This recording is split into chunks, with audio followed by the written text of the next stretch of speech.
Assalamualaikum warahmatullahi wabarakatuh.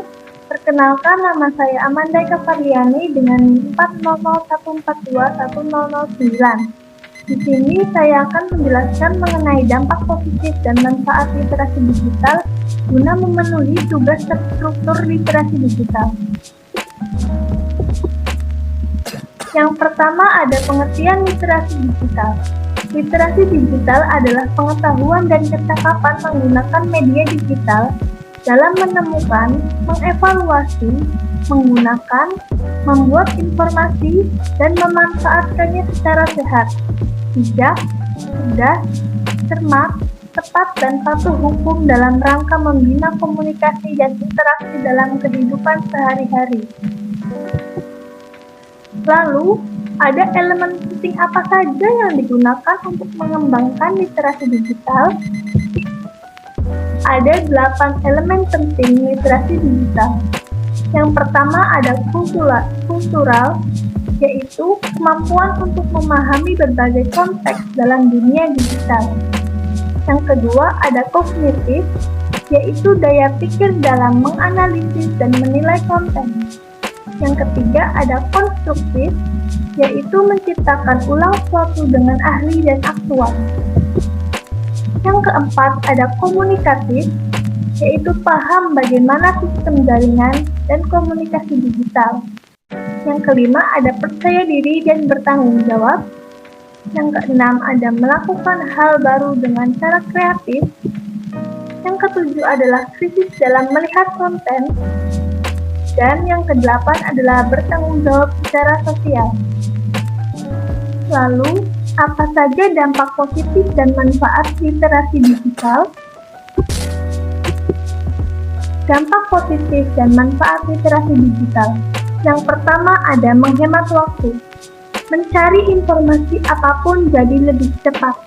Yang kedua ada menghemat pengeluaran. Memanfaatkan aplikasi, website, maupun browser secara gratis. Yang ketiga, memudahkan pekerjaan. Menyelesaikan tugas dan membuat keputusan dengan baik. Yang keempat, selalu up to date. Melalui sosial media yang sebagian besar sebagai sumber informasi. Dari keempat dampak positif ini, saya akan menjelaskan satu persatu. Yang pertama yaitu menghemat waktu. Dalam penggunaan literasi digital, pengguna tidak harus mengunjungi langsung tempat tujuan untuk mendapatkan informasi. Proses itu membutuhkan waktu yang sangat jauh lebih lama dibandingkan dengan memanfaatkan media elektronik. Dalam masa pandemi, salah satu manfaat ini dapat dirasakan oleh seluruh masyarakat pada umumnya. Fasilitas-fasilitas pemerintahan dalam pelayanan publik lebih mengutamakan digital, sehingga masyarakat tidak diharuskan untuk datang langsung ke tempat tujuan. Kemudian, bagi pelajar dan mahasiswa, literasi digital ini pun dirasakan dapat menghemat waktu.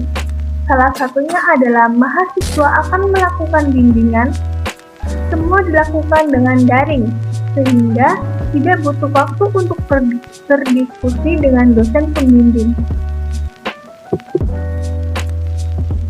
Yang kedua adalah menghemat pengeluaran.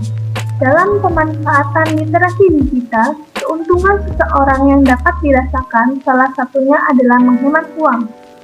Penghematan uang dapat dirasakan jika pengguna menggunakan media digital dalam melakukan pembelian secara online. Seperti pada masa pandemi sekarang, tuntutan di masa pandemi COVID-19 adalah agar di kalangan seluruh masyarakat dapat memanfaatkan segala aktivitas rumah dan minimal kegiatan di luar rumah.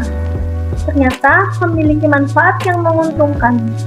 Dalam berbagai aktivitas pembelian, kebutuhan pun dapat dilakukan secara online, sehingga bisa dilakukan secara cepat dan mudah. Kemudian, dalam pemanfaatan ini pun di sektor pendidikan adalah membeli kebutuhan sekolah yang biasanya dilakukan secara langsung. Saat ini banyak memilih untuk berbelanja online.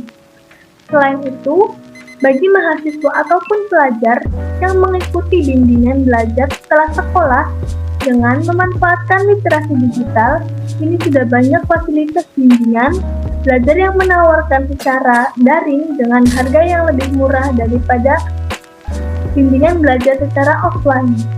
Kemudian, manfaat untuk mahasiswa yaitu apabila mahasiswa dituntut untuk membeli buku untuk memenuhi tugas kuliahnya, sekarang dengan memanfaatkan literasi digital itu akan menjadi lebih mudah karena buku-buku yang dibutuhkan oleh mahasiswa bisa didapatkan melalui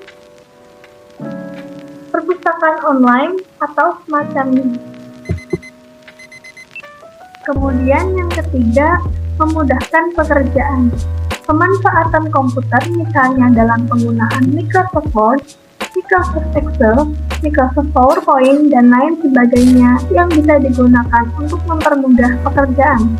Contohnya, kita sebagai mahasiswa tentu banyak sekali tugas yang bisa dikerjakan menggunakan komputer, yaitu misalnya membuat karya tulis ilmiah, membuat PowerPoint, membuat jurnal, dan lain sebagainya. Kita dapat memanfaatkan literasi digital melalui pemanfaatan komputer seperti Microsoft Word, Microsoft Excel, Microsoft PowerPoint, dan lain sebagainya.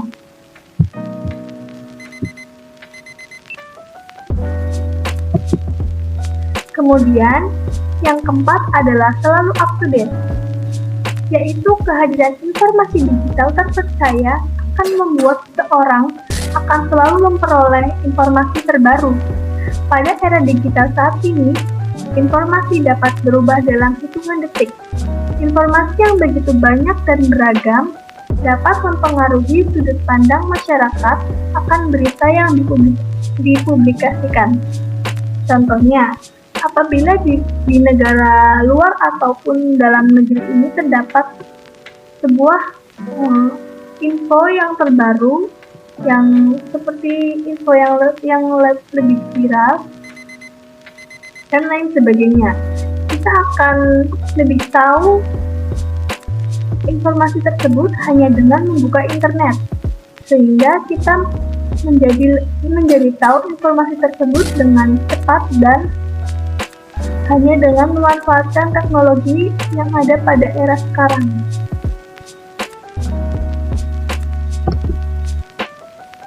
Kemudian selanjutnya ada dampak positif literasi digital. Dampak positif literasi digital itu terdapat dalam bidang apa saja sih?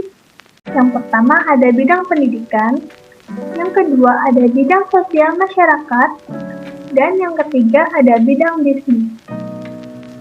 Di sini saya akan menjelaskan satu persatu dari ketiga bidang tersebut. Yang pertama ada bidang pendidikan. Yang pertama yaitu informasi. Informasi yang dibutuhkan lebih cepat dalam mengakses tujuan pendidikan. Yang kedua ada administrasi.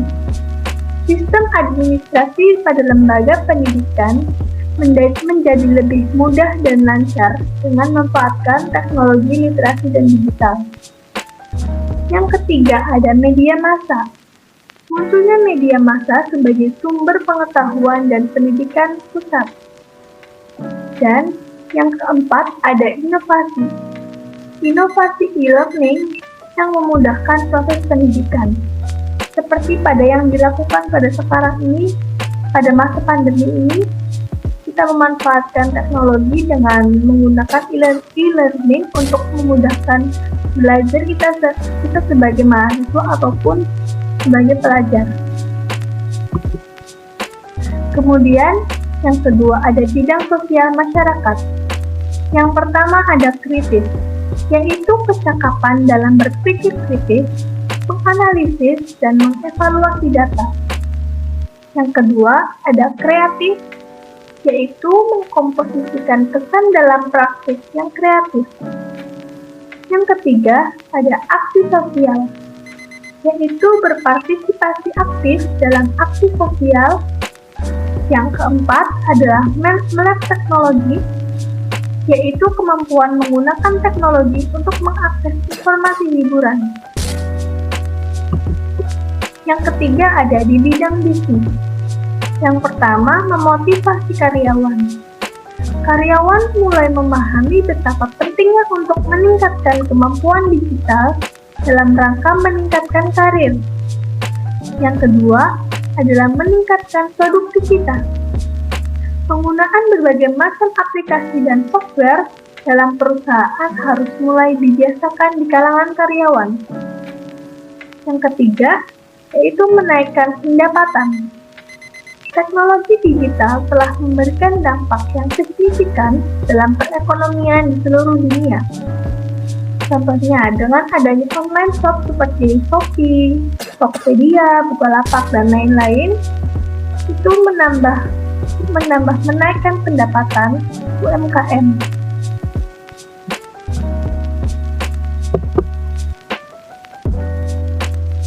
Cukup sekian penjelasan yang dapat saya sampaikan.